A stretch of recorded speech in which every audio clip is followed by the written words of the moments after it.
মেয়েদের হাতে চুড়ি ও নাকে নাকফুল না পড়লে স্বামীর ক্ষতি হয়, হায়াত কমে যায়। এই কথাটা কতটুকু যৌক্তিক অনেক মা বোনরা আমাদের কাছে জানতে চেয়েছেন। কারণ অনেক মা বোনের কাছে এই কথাটা মনের ভেতরে এই খটকা লেগেই থাকে যে আমি যে নাকে নাকফুল পড়ছি না, আমার হাতে যে আমি চুড়ি পড়ছি না, এতে করে আমার স্বামীর হায়াত কমে যাচ্ছে, এমনই কি অনেক ক্ষতি হয়ে যাচ্ছে। এটা আসলে যৌক্তিক কিনা? কারণ অনেক মা বোনরা এটা বিশ্বাস করেন, শুনতে খারাপ লাগলো এটাই সত্যি। অনেক মা বোনরা বিশ্বাস করেন যে সংসারে উন্নতি হচ্ছে না, সংসারে অবনতি হচ্ছে, একটার পর একটা বালা মুসিবত লেগেই আছে। আমি যে হাতে চুড়ি পড়ছি না, নাকে নাকফুল পড়ছি না, হয়তো বা এটার কারণে। আবার অনেক বোনেরা নাকে নাকফুল পড়তে ভয় পায়, অর্থাৎ নাক ফোড়াতে ভয় পায়, যার কারণে নাকে নাকফুল পড়ছে না।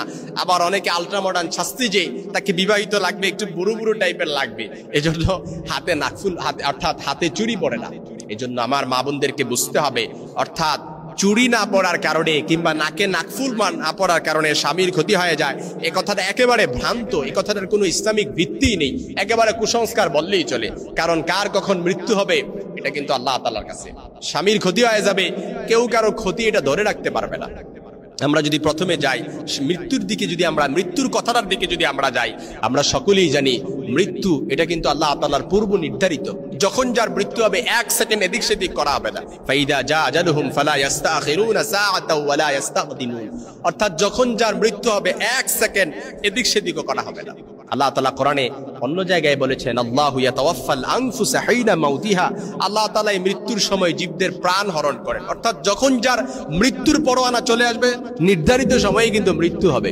এজন্য আপনি হাতে চুড়ি পরেন নাই, নাকে নাকফুল পরেন নাই, এর কারণে স্বামীর হায়াত কমে যাবে, আপনার সংসারে অশান্তি লেগে থাকবে, একটার পর একটা বালা মুসিবত আসবে, এটা একেবারে ভ্রান্ত ভিত্তিহীন কথা, যেটার কোনো ভিত্তি নেই।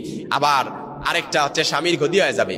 মনে রাখবেন, কেউ কারো ক্ষতি সাধন করতে পারে না। অর্থাৎ ক্ষতি এবং ভালো এবং মন্দ সবকিছু কিন্তু আল্লাহ তাআলার উপর, অর্থাৎ আল্লাহ তাআলা সবকিছু নির্ধারণ করে দিয়েছেন। তাকদীরের ভালো মন্দ, কল্যাণ অকল্যাণ, এই সব কিছু আল্লাহ তাআলার কাছে। কদরি খাইরিহি ওয়া শাররিহি মিনাল্লাহি তাআলা, সবকিছু আল্লাহ তাআলার উপর।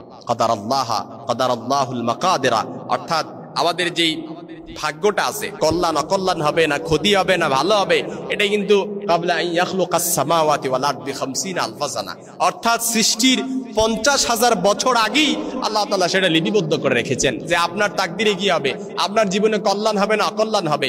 এজন্য স্বামীর কারণে, স্ত্রীর কারণে সংসারে অকল্যাণ হয়, ছেলেমেয়ের কারণে সংসারে অকল্যাণ হয়, একটার পর একটা বালা মুসিবত লেগে থাকে, এই কথার কোনো ভিত্তি নেই। এজন্য আমাদের মা বোনদেরকে সবসময় এটা মনে রাখতে হবে, আমার মা বোনেরা, যে কোনো কিছুর কারণে, কোনো কুসংস্কার ফলো করার কারণে আপনি যদি এটার প্রতি বিশ্বাস করেন যে এটার কারণে আপনার সংসারে অশান্তি হচ্ছে, যেটা কুসংস্কার, এর কারণে কিন্তু আপনার ঈমান চলে যেতে পারে, যেটা শিরকের পর্যায়ে। এজন্য আমার মা বোনরাও যদি এটা মনে করে যে হাতে চুড়ি না পড়লে, নাকে নাকফুল না পড়লে স্বামীর ক্ষতি হয়, স্বামীর হায়াত কমে যায়, এটা যদি কোনো মা বোন বিশ্বাস করে, তাহলে তার ঈমান থাকবে না, শিরকের পর্যায়ে চলে যাবে। আর শিরকের কোনো গুনাহ নিয়ে যদি কোনো